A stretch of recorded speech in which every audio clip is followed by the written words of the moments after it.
మీ GK news నిజం మా గళం. Welcome to GK news. ఎన్నికల ప్రచారంలో భాగంగా ఎమ్మెల్సీ అనంతబాబు దేవీపట్నం మండలం అగ్రహారం R&R గ్రామానికి వెళ్లగా అక్కడ గ్రామస్తులు అనంతబాబును అడ్డుకొని మేము ఎన్నికల సమయంలోనే గుర్తొచ్చామా, R&R గ్రామానికి వచ్చి 3.5 ఏళ్లు అయినప్పటికీ అనేక సమస్యలతో సతమతమవుతుంటే పట్టించుకొని మీరు నేడు ఎన్నికల ప్రచారానికి ఎలా వచ్చారని నిలదీశారు.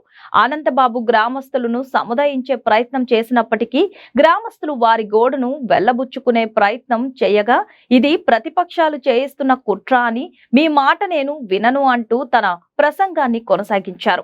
బాధితులు తాము గతంలో 2 సార్లు వైసీపీ పార్టీకే తమ ఓటు వేశామని, మా సమస్యలను తెలుసుకోవడానికి ఏ ప్రజా ప్రతినిధి రాకపోగా ప్రచారానికి వచ్చిన ఎమ్మెల్సీకి మా సమస్యను చెప్పుకునే ప్రయత్నం చేస్తుంటే మేము ప్రతిపక్ష పార్టీకి చెందిన వ్యక్తులం అనడం ఎంతవరకు సబబు అని ప్రశ్నించారు.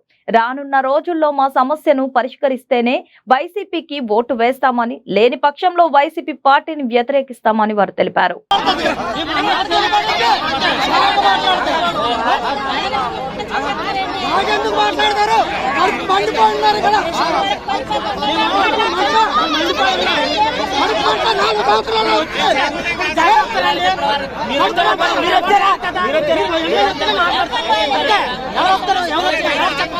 ఎవరు చెప్పాలి?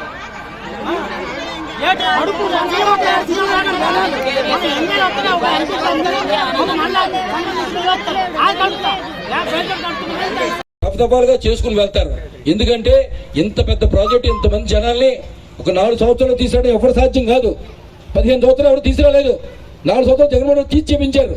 ఈవేళ తీసి చూపించారు కాబట్టి ఇంకా చిన్న చిన్న లోటుపాట్లు ఉంటాయి. అంతమంది ఒకేసారి తీసుకొచ్చినప్పుడు అందరికీ మన ఇంట్లో కుటుంబంలోని మన పెళ్ళిలో పబ్బం చేసుకుంటే వచ్చులందరికీ భోజనం ఎంతమంది పెడతారండి? ఆఖరికి ఏదో మంచిని తక్కువ, బూరు తక్కువ, స్వీట్ తక్కువ, సర్వసాధారణం ఎంతమంది చేసినప్పుడు. అలాగే చిన్న చిన్న లోటుపాట్లు ఉంటాయి. అది చెప్పింది మనకి ఇది కావాలి ఇది లేదని చెప్పాలి తప్ప ఏదో ఉద్దేశంతో ఇవేదో పార్టీలతో అడుగుతుంటే అతను అడుగుతా సెలవు తీసుకుంటున్నాడు. అంటే అతని ఉద్దేశం ఏంటి? అడుగుదామని కాదు, అతను అడుగుతున్నట్టు మన మీద ఏదో గొడవ చేస్తాడు, అతను సెలవు కావాలి. అంటే బాబు మాట్లాడకండి, నువ్వు మాట్లాడక ఇంకా వదిలే, ఇంకా వదిలే బాబు, వదిలే బాబు. బాబు నీ మాట విన్నా, ఇంకా నీ మాట విన్న వదిలే విన్నాం. అలాగా ఈవేళ వైఎస్ఆర్ కాంగ్రెస్ పార్టీ అధికారంలోకి వచ్చిన తర్వాత ఎన్నో సంక్షేమ పథకాలు అమలు చేశారు. ఏ ప్రభుత్వం చేయలేదు.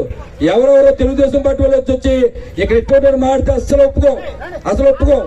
ఈవేళ ఈ ప్రభుత్వం కానీ జగన్మోహన్ రెడ్డి గారు కానీ వైఎస్ఆర్ కాంగ్రెస్ పార్టీ కానీ చేసింది అంటే ఖచ్చితంగా ఈ ప్రజలకు కానీ ఈ ప్రాంత ప్రజలకు కానీ నిర్వాసితులకు కానీ ఏమి చేసినా అది వైఎస్ఆర్ కాంగ్రెస్ పార్టీయే చేసిందని గౌరవంగా చెప్పగలుగుతా ఉన్నాం.